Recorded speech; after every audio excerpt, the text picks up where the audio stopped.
शुभकामनाएं। आइए जानते हैं होलिका पूजन की सामग्री क्या क्या होती है, होलिका पूजन कैसे करें, होलिका दहन कब करना है, 2 या 3 तारीख को क्या रहेगा दोनों दिन का शुभ मुहूर्त, आपके क्षेत्र में होलिका दहन कब होगा।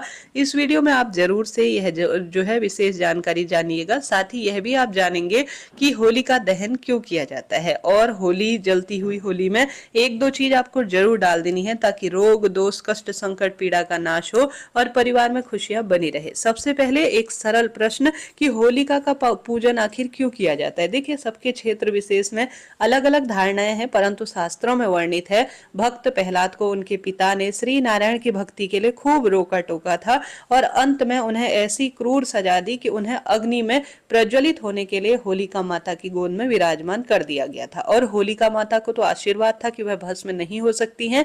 ऐसी स्थिति में श्री नारायण के भक्तों ने घर घर में होली प्रज्वलित अर्थात अग्नि प्रज्वलित कर कर उनका पूजन किया था और प्रार्थना की थी कि हे अग्नि देवता, भक्त प्रहलाद की रक्षा करे और उनके जीवन को पूर्ण रूप से सुरक्षित करे। इसलिए होलिका माता के अर्थात जो अग्नि है उसका पूजन करने का विधान शास्त्रों में कहा गया है। यही कारण है कि इसलिए अग्नि पूजन किया जाता है और इसी दिन खास तौर पर किया जाता है। अब सामग्री क्या क्या लगती है होलिका पूजन की। होलिका पूजन सभी को करना चाहिए। जो महिलाएं हैं, बच्चे हैं, बड़े हैं, उनको होलिका माता को प्रणाम करना चाहिए और पूजन का जरूर प्रयत्न करना चाहिए। इससे बहुत सुंदर नरसिंह भगवान की कृपा मिलती है, श्री नारायण की कृपा मिलती है और सदा सर्वदा परिवार में खुशियां रहती है। तो सबसे पहले एक नजर सामग्री की तरफ देख लेते हैं। एक सुंदर सी पूजा की थाली लीजिए और पूजा की थाली में गोबर के उपले, जिन्हें कंडे कहा जाता है, वह रखे जाते हैं।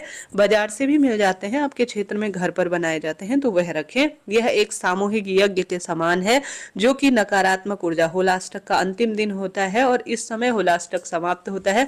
पूरे जो अभी मौसम भी चेंज हो रहा होता है, ऐसे में एक सामूहिक हवन यज्ञ होता है जिससे कि पूरे ब्रह्मांड में पनप रहे कीटाणुओं का अंत होता है और सकारात्मकता बढ़ती है। तो अपनी पूजा की थाली में गोबर के कंडे आप रखें, साथ के साथ आप सभी एक जल का लोटा रखें।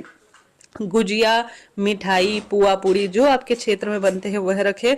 आटा रखे थोड़ा सा, जिससे कि वहां पर छोटा सा आप चौक पूर सके। परिक्रमा करने के लिए थोड़ा जल का लोटा और कच्चा सूत, अबीर, गुलाल, हल्दी, पुष्प रखे और दीपक साथ में रखे। इसके साथ साथ अक्षत और जो थोड़ा बहुत अन्य सामग्री होती है जैसे रोली मोली, यह सब मार्चिस इत्यादि अपने साथ ले जाएं। बस यही परिपूर्ण सामग्री होती है होलिका दहन की, जो होलिका का पूजन है उसके लिए। साथ ही इस दिन लौंग, कपूर भी जरूर से, राई इत्यादि भी घर में घुमाकर होलिका की अग्नि में समर्पित करना चाहिए। इससे हमारे घर की नकारात्मक ऊर्जा का नाश होता है और सकारात्मक ऊर्जा पूर्ण रूप से जो है जीवन को प्रकाशित करती है। साथ ही इस समय जो जिनके किसान हैं, अनाज इत्यादि हो रहे हैं या बाजार में अनाज की बालियां मिल जाती हैं, गेहूं की और चने इत्यादि मिल जाते हैं, वो भी अग्नि में भूनकर घर लाया जाता है। तो पूजा स्क्रीन पर सामग्री जो है वह आप देख पा रहे हैं। तो यह तो सामग्री हो गई। अब पूजा कैसे करनी है। सबसे पहले शुभ मुहूर्त आपको बता दूं, सरल है इस बार, कठिनाई नहीं है, परंतु कठिनाई भी है।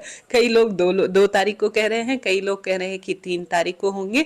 तो ऐसी स्थिति में अधिकतर गुरुजनों का मत है, क्योंकि 3 तारीख को होलिका दहन में बहुत बड़ा असमंजस की स्थिति है कि पूरे दिन भर में सूतक है, क्योंकि चंद्र ग्रहण विराजमान है। शाम को अगर आपके क्षेत्र में 3 तारीख को करेंगे ना, तो आप पूछिएगा कि कब करने जा रहे हैं, क्योंकि क्षेत्र विशेष परंपरा के अनुसार अलग अलग धारणाएं हैं।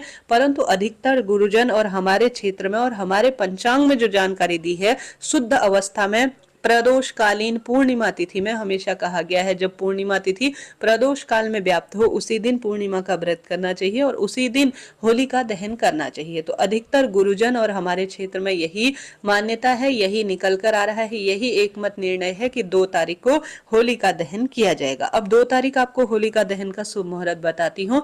देखिए, होलिका दहन का 2 तारीख को 2 मुहूर्त है। एक तो पूर्ण रात्रि को विराजमान है। देखिए, रात्रि को भी आप कर सकते हैं, परंतु इतना संभव नहीं है तो आप भद्रा विचार ना करें और पूर्ण रूप से कुछ भी विचार करने की आवश्यकता नहीं। बस शाम का समय, प्रदोष काल की बेला और पूर्णमासी देखते हुए शुद्ध अवस्था में 2 तारीख को होलिका दहन करना ठीक रहेगा।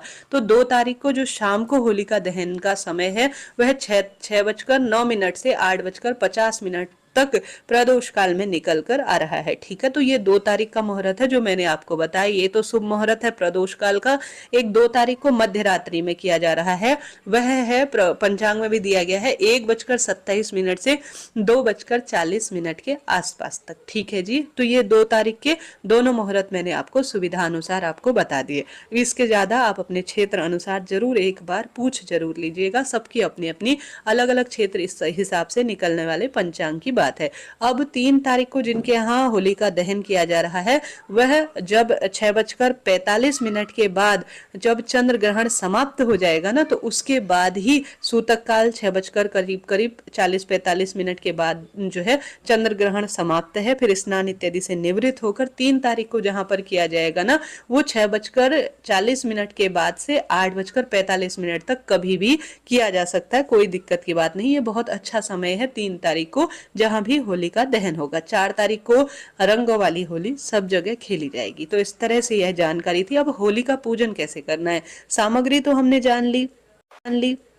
अब होली का पूजन कैसे किया जाता है, सबसे पहले सुसज्जित अवस्था में बहुत सुंदर तैयार हुआ जाता है, पति पत्नी साथ में सभी लोगों को सुबह शाम जब भी होलिका का जो सुसज्जित हो जाए ना, चौराहे पर ही अधिकतर स्थानों पर होली का जो मंडप टाइप का होता है, होलिका का जो स्वरूप होता है वो बनाया जाता है अलग अलग तैयारी कर कर। सबसे पहले हमारे क्षेत्र में तो भोजन किए बिना ही होलिका का पूजन करने का प्रावधान है। सबसे पहले जहाँ पर भी एक पूर्व या उत्तर दिशा की ओर मुख करें और धरती पर थोड़ा सा जल से अपने हाथों को फेर कर उस स्थान को थोड़ा सा पोंछ लीजिए, चौक सा लगा लीजिए और उसके ऊपर आटे का छोटा सा स्वास्तिक बना लीजिए।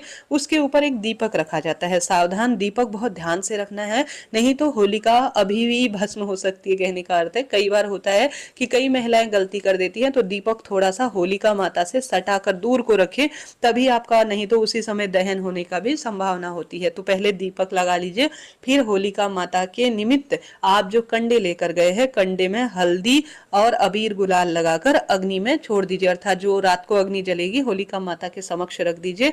फिर उन्हीं कंडों में या एक होलिका माता का जो स्वरूप बना है उन पर हल्दी, रोली, चंदन, मौली, अक्षत सभी चीजें समर्पित करें, भोग प्रसाद लगाएं, अबीर गुलाल समर्पित करें, पुष्प समर्पित करें। फिर कच्चा सूत आपके पास जो है, ओम नमो भगवते वासुदेवाय इस महामंत्र का जाप करते हुए 5 परिक्रमा, 7 परिक्रमा या 11 या 21 परिक्रमा आप परिक्रमा जो है कच्चे सूत से लगाएं। उसके बाद थोड़ा सा जल पूरे जो होली है उसके चारों तरफ, होली ठंडी करने के हिसाब से आप मन में ध्यान करें और समर्पित करें और प्रार्थना करें, ढोक दें कि हे होलिका माता, जीवन में खुशियां इसी तरह से बनी रहे हो और सौभाग्य हमेशा बना रहे। ऐसी प्रार्थना कर कर आप सभी को होलिका माता का पूजन कर कर घर की तरफ आ जाना है। देखिए थोड़ा थोड़ा क्षेत्र विशेष के अनुसार चीजें जो है बदलती हैं। हमारे क्षेत्र में तो इसी तरह से होलिका का पूजन किया जाता है। जो मौसमी फल, मिठाई, गुजिया इत्यादि है वो सब चीजों का भोग लगाया जाता है। तो इस तरह से यह होलिका पूजन का मैंने आपको विधान बताया। घर आकर जो हल्दी थाली में आपने बचा कर लाए हैं जो होलिका पूजन से, उसके स्वास्तिक घर के दरवाजे पर लगाए जाते हैं।